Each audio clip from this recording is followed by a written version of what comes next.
Sikiliza. Je, unasikia? Kuna sauti isiyohitaji intaneti ili isikike. Kuna rafiki usihitaji kumuona ili umwelewe. Na rafiki huyo ni redio. Redio ni dirisha linalofungua dunia katika chumba kimoja kidogo. Kila ifikapo tarehe 13 Februari, dunia inasimama kuisalimu redio na kuikumbuka siku ya redio.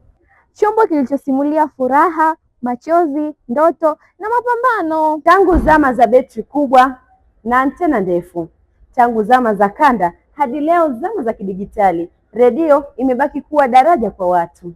Imemfundisha mkulima ni lini apande, imemwokoa msafiri wakati wa mafuriko, inamfariji mgonjwa kitandani, na pia inamchekesha mtoto kabla hajalala. Na sasa tukasikie watu wanakumbuka nini kuhusu redio. Redio ina msaada mkubwa sana, kwa sababu kwanza ukianza katika maeneo ambayo bado sayansi na teknolojia haijaendelea, hususan kule vijijini, wengi wanatumia redio. Wanapataje taarifa? Ni redio ndio inasaidia kupata taarifa mbalimbali ya matukio yanayoendelea hapa duniani. Inatusaidia kupata taarifa kwa wote, haibagui kwa wale ambao wako na TV, wengine hawana TV, lakini redio ni rahisi kupatikana na kutoa taarifa, watu wakapata taarifa moja kwa moja, tofauti na TV.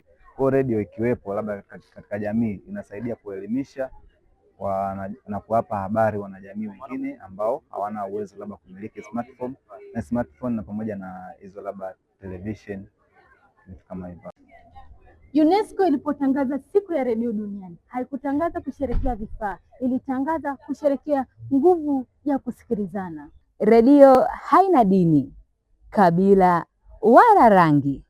Sauti moja tu inaweza kuunganisha kijiji kizima, taifa, hata dunia nzima. Leo redio inavaa koti jipya, inasikika kwenye simu, kwenye magari na kwenye tovuti, lakini moyo wake unabaki ule ule.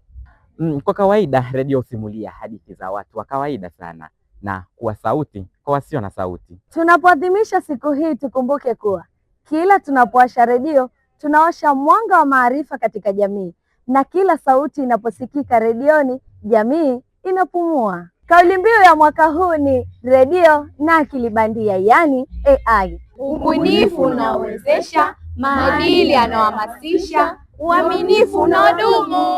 Na kwa pamoja tunasema penda redio na wewe ikupende.